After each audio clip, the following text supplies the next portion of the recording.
Construa múltiplas fontes de renda. Por que eu falo sempre isso, gente? Quando você tem uma única renda, você fica ali presa àquilo. Ou seja, às vezes você tem um emprego de carteira assinada, te mandam embora. E agora? Às vezes você é funcionário público, tem o seu emprego lá tudo direitinho. Mas, de repente, você passa por um processo na sua vida, uma dificuldade financeira e o dinheiro não dá. Às vezes um problema de família, alguma coisa assim. E agora? Você só tem aquela renda. Então, nesse contexto, você tem que começar a focar a sua vida de ter múltiplas fontes de renda. E por que isso também? Porque às vezes pode ter uma fase que vamos supor que você tem a renda número 1, assim, o que os especialistas que de fato entendem sobre isso, porque nem todo mundo tem essa visão de múltiplas fontes de renda, mas uma pequena parcela da sociedade tem essa visão. E eles dizem que tem que ser no mínimo 3 fontes de renda. Por que isso? Vamos supor, a gente divide a renda 1, 2 e 3. A renda 1, às vezes, paga suas contas normais, enfim. A renda 2, às vezes, ela pode realizar um pouco dos seus sonhos, você vai fazendo uma construção maior e, de repente, a renda 3 vai te dar uma renda que vai te abrir a possibilidade de você juntar, investir, fazer aquele dinheiro rodar, começar a fazer com que ele trabalhe para você e abrir outros negócios também, investir em você, enfim. Então, você tem que sempre separar muito.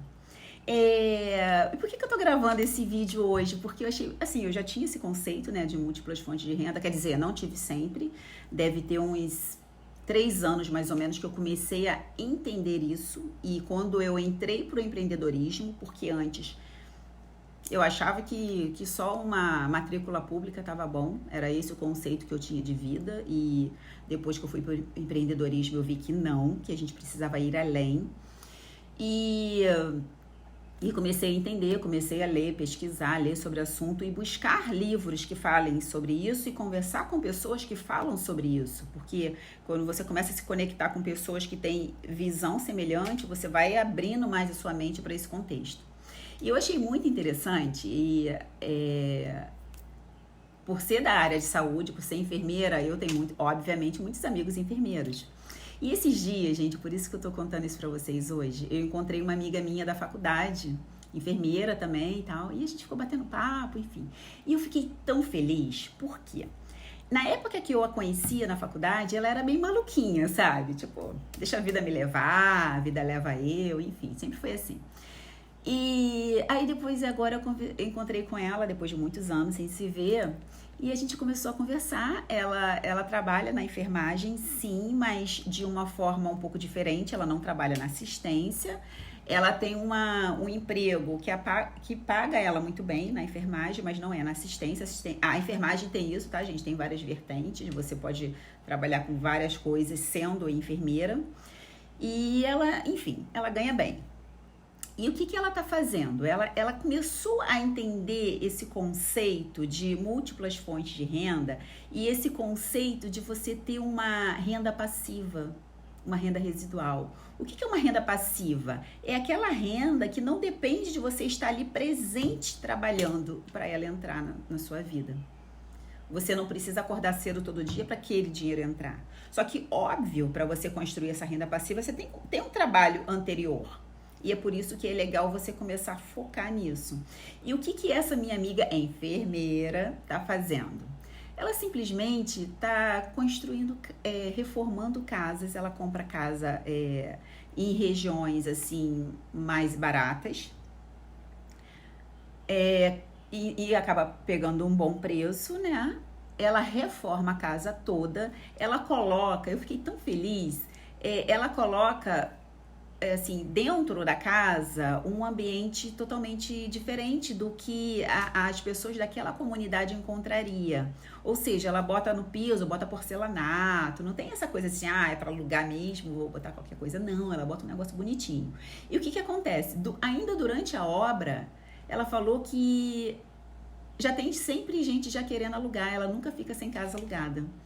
E aí eu até fiquei conversando com ela, eu falei assim, que legal você pensar isso, porque a obra vai ser a mesma coisa, tipo assim, o pedreiro vai te cobrar o mesmo preço para botar um piso porcelanato ou de repente um piso inferior. Você vai pagar a mesma coisa. Então vale a pena de repente você investir mais um pouco e fazer um negócio bonitinho e sempre ter gente querendo alugar. E foi exatamente o que ela tá fazendo. E olha, eu fiquei muito feliz de ver a prosperidade na vida dela, principalmente porque eu a conheci lá atrás e ela não tinha essa cabeça, não tinha mesmo. E eu fiquei feliz porque ela já tá, gente. A gente sempre fala assim, enfermagem não dá, não sei o quê. Cara, depende do mindset, depende. E o mindset a gente muda, que é muito isso que eu converso com vocês. Essa minha amiga, ela já tá com 4 casas alugadas.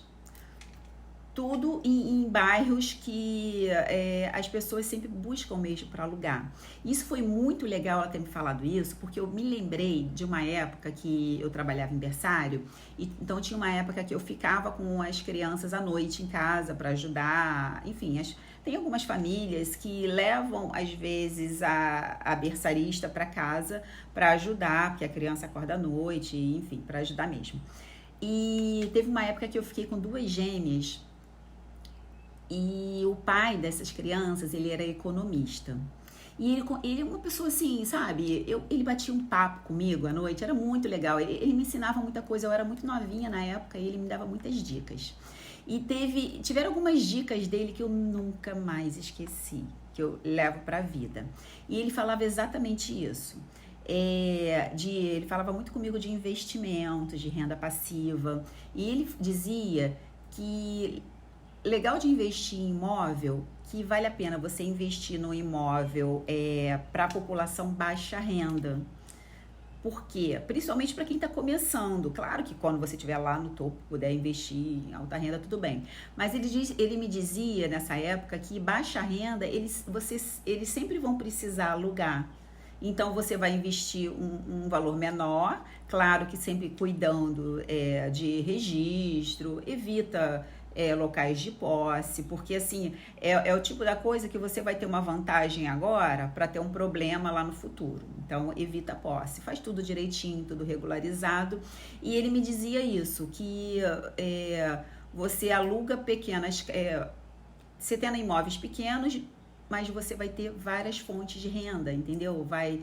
Uma casinha aqui que te dá, sei lá, uns R$800 de aluguel, uma outra ali que te dá 1.000 e assim você vai construindo um patrimônio e pegando esse dinheiro e reinvestindo. Não simplesmente acabando com o dinheiro. Você tem que ter essa visão de reinvestir. E reinvestir no sentido assim, você usa uma parte sim para você, óbvio, você tem que investir em você. Eu sempre falo, gente, invistam em vocês, invistam no conhecimento de vocês. Divide isso, né? Pega uma parte, bota numa aplicação. Gente, por falar em aplicação, geralmente, e esse economista me dizia isso, ele me dizia que a mídia sempre vai fazer você correr para o pior investimento. Que na hora que liga lá o Jornal Nacional, foi até bom eu lembrar dele, que eu lembrei disso, que ele me falou isso, eu tinha uns 20 e poucos anos na época. Liga o Jornal Nacional, o que falam? A poupança tá boa, invistam na poupança. Ele falou, ele falava assim pra mim, Suzana, tudo que você ouvir sobre economia na TV, corre pro outro lado. Por quê? Eles fazem a população ir para um determinado investimento, porque quem tá lá em cima sabe que aquele investimento não vai ser bom e eles já estão indo para o outro lado. Então, eles correm para o outro lado e manda o povão ir para aquele. Então, ele falou, não confia no que falam na TV sobre economia. Imagina, gente, um economista falou isso para mim há 20 anos atrás. E hoje a gente vê que é uma grande verdade. Hoje, quando eu tenho contato com essas pessoas que investem tudo, todos eles são unânimes. Eles não investem na poupança. Não investem mesmo. Por quê? Porque não rende, gente. Tem aplicação melhor. Não quer dizer que você não vai ter nada. Quer ter alguma segurança? Tá, bota um pouquinho ali, mas não coloque todos os ovos em um único cesto. Esse economista sempre me dizia isso também. Não coloque todos os ovos em um único cesto. Ele me falava muito sobre o dólar também. E ele sempre comprava dólar também para poder ter outros recursos. porque o dólar está sempre crescendo.